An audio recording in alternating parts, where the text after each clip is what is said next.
परीशा शादी पर जाने के लिए तैयार हो रही थी कि बारी उसके पास आता है और उसे देखकर पलकें झपकना भूल जाता है। परीशा काले लिबास में इतनी खूबसूरत लग रही थी कि बारी परीशा को कहता है, परीशा कहीं तुम्हें मेरी ही नजर ना लग जाए, छोड़ो शादी को, हम कहीं नहीं जा रहे। यह सुनकर परीशा मुस्कुराने लगती है और कहती है, बारी क्या हो गया आपको? अभी तो आप कह रहे थे कि आप लेट हो रहे हैं और अब आप जाने से इनकार कर रहे हैं। जिस पर बारी कहता है, परीशा मेरा दिल करता है कि मेरे सामने सिर्फ तुम हो और इसके अलावा और कोई भी नहीं।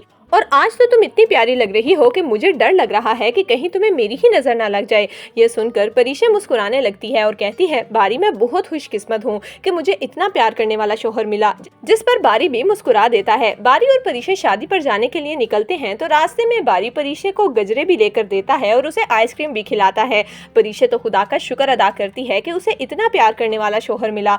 जबकि दूसरी तरफ अलीजा पर तो क़यामत ही टूट पड़ी है। अलीजा जो कि पुरुम्मीद थी कि वो एक दिन खड़ी होकर ज़ुहैब के शाना बिशाना चलेगी, उसकी उम्मीदें टूट चुकी हैं। ज़ुहैब डॉक्टर के पास जाकर उससे अलीज़े की सेहत की रिपोर्ट मांगता है तो डॉक्टर ज़ुहैब को कहते हैं, ज़ुहैब साहब, हमसे जितना हो सकता था हमने आपकी बीवी के लिए कर दिया है। इससे ज़्यादा ना वो बर्दाश्त कर पाएंगी और ना ही हमारे पास कोई ऐसा ट्रीटमेंट है। आपकी बीवी बहुत सब्र वाली है, उन्होंने आपकी खातिर अपनी पूरी जान लगा दी। जो ट्रीटमेंट हमने उनका किया है वो इंतहाई तकलीफ दे था, लेकिन आपकी बीवी ने एक दफ़ा फिर कोई गिला या शिकवा नहीं किया। वो आपसे बहुत मोहब्बत करती हैं, लेकिन ये मुझे अफसोस से बताना पड़ा है कि इसके अलावा हम आपकी बीवी का कोई इलाज नहीं कर सकते।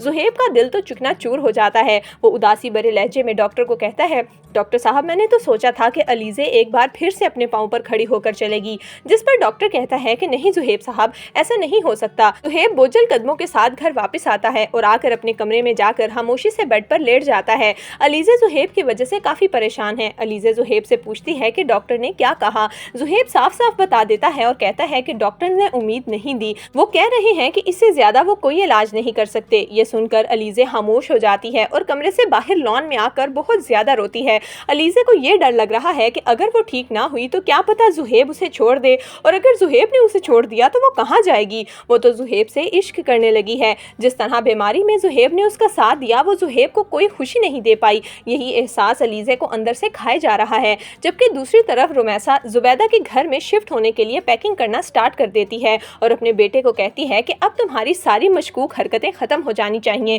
क्योंकि जुबैदा तो अब इसी ताक में रहेगी कि वो तुम लोगों की कोई भी गलती पकड़े और आलिम साहब को तुम लोगों के खिलाफ कर दे। जबकि जुबैदा रुमैसा को अम्मा जान का कमरा नहीं देना चाहती। जुबैदा की आंखों में आंसू आ जाते हैं जब रुमैसा अपना सारा सामान अम्मा के कमरे में शिफ्ट कर रही थी। जुबी अपनी माँ के पास आकर कहती है, अम्मी आप रो क्यों रही हैं? आपको अगर वो कमरा नहीं देना तो हम अब्बा से एक बार फिर से बात करते हैं।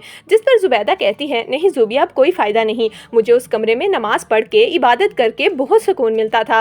मुझे यूं लगता था कि अम्मा मेरे साथ हैं, लेकिन रुमैसा ने ये मेरे साथ अच्छा नहीं किया। वो मुझे तकलीफ पहुंचाने के लिए ये सब कुछ कर रही है। तो दोस्तों, आपके ख्याल में क्या अलीज़ा अपनी विल पावर से ज़ुहैब को सारी खुशियां लौटाने के लिए एक बार फिर से खड़े होकर चलने की कोशिश करेगी? आपकी इस बारे में क्या राय है, हमें कमेंट्स में ज़रूर दीजिएगा।